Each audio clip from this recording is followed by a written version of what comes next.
ও মামা কি হলো বাবা? এই যে বিজেপি চৰকাৰে আমাৰ শিক্ষা ব্যৱস্থাৰ উন্নতিৰ কাৰণে কোনো এটা কাম কৰিব পৰা নাই। তেনেকে হলে আমাৰ ল'ৰা ছোৱালী কেনেকে ভৱিষ্যতে ভাল মানুহ হ'ব? ও মামা মই কোৱা নাই নহয়, আমাৰ এই অখিল দাইহে কৈ আছে। আপুনি ভিডিঅ'টো সম্পূৰ্ণকে চাই লওক আকৌ। বিজেপি চৰকাৰ সম্পূৰ্ণভাৱে ব্যৰ্থ হৈছে। এই চৰকাৰে শিক্ষা ব্যৱস্থাৰ উন্নতিৰ কাৰণে কোনো কাম কৰিব পৰা নাই। এই চৰকাৰে কেৱল আৰু কেৱল সাম্প্ৰদায়িক ৰাজনীতি কৰিছে, কিন্তু শিক্ষাৰ উন্নতিৰ কাৰণে এটা কামো কৰিব পৰা নাই। সেইকাৰণে মই স্পষ্টভাৱে কৈছো যে শিক্ষামন্ত্ৰী আজি পদত্যাগ কৰিব লাগে। শিক্ষামন্ত্ৰীয়ে ক'ব লাগে যে মোৰ জীৱনত একো কৰিব নোৱাৰিলো। এটা হল আছে, এটা হলৰ ভিতৰত 5টা বা 6টা ক্লাছ, একেলগতে কোনোবাই নেওতা চিঞৰি থাকিব, একেলগতে কোনোবাই কবিতা মাতি থাকিব, একেলগতে কোনোবাই অংক কৰি থাকিব, একেলগে কোনোবাই সাহিত্য পাঠ কৰি থাকিব। তাত কিবা প্ৰকাৰে কেনেবাকে সঁচাকে এটা গুণগত শিক্ষা সম্ভৱ হয়নে? এনেকুৱা কথা কয় নি?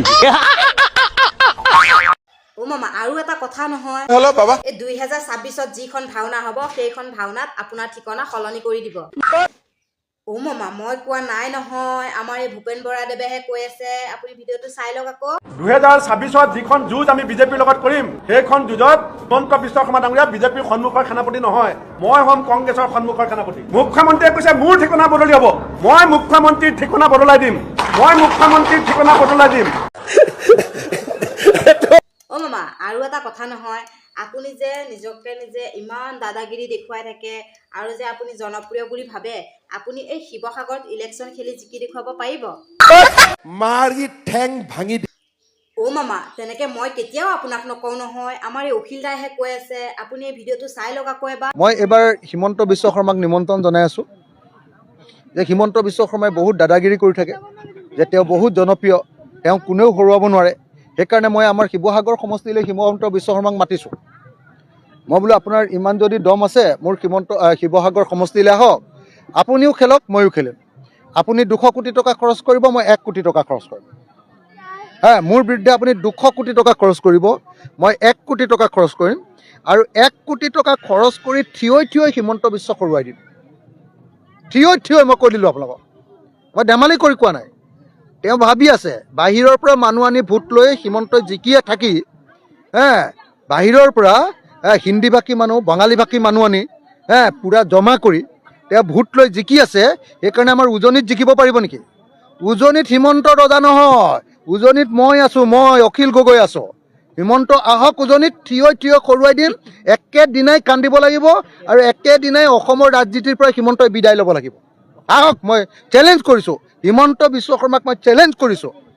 কোনোবা মুখ্যমন্ত্ৰী হিমন্তক অন্য কোনোবা মানুহে চেলেঞ্জ কৰিব পাৰিব নেকি আহক বুলি ইলেকশ্যন খেলিবলৈ? ময়ে অসমৰ একমাত্ৰ মানুহ, মই চেলেঞ্জ কৰিছোঁ শিৱসাগৰলৈ হিমন্ত আহক, 200 কোটি টকা লৈ আহক। এইবাৰ 100 কোটি টকা লৈ গৈ গৌৰৱ গগৈক হৰুৱাবলৈ গৈছিলে, আমি গৌৰৱ গগৈক জিকালোঁ, হিমন্তক হৰুৱালোঁ। এইবাৰ 200 কোটি টকা লৈ আহক শিৱসাগৰত অখিল গগৈৰ বিৰুদ্ধে যুঁজিবলৈ। মই 1 কোটি টকা লৈ যাম, মই থিয় হিমন্ত বিশ্ব শৰ্মাক হৰুৱাম।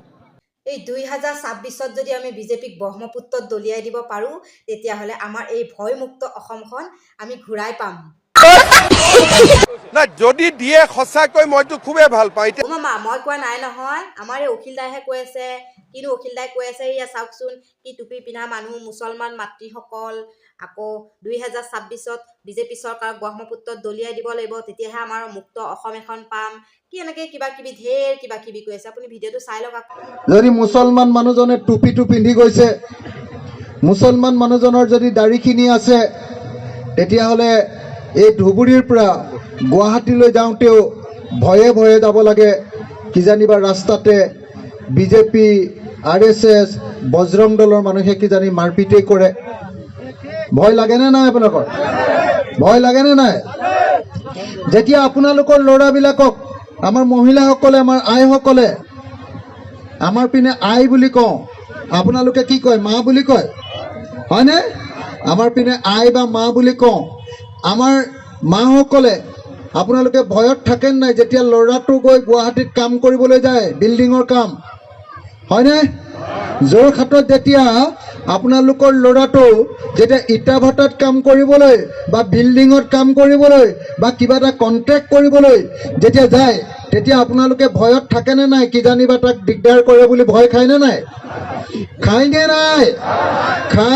নাই ভয় কৰে এতিয়া 2026 চনৰ নিৰ্বাচনত এটাই বুদ্ধি আছে 2026 চনৰ নিৰ্বাচনত বিজেপিক ব্ৰহ্মপুত্ৰলৈ দলিয়াব লাগিব আৰু যদি বিজেপিক ব্ৰহ্মপুত্ৰলৈ দলিয়াব পাৰোঁ তেতিয়া সেই ভয়মুক্ত অসম এখন আমি অসমত পাব পাৰিম এনেকুৱা কথা কয় নেকি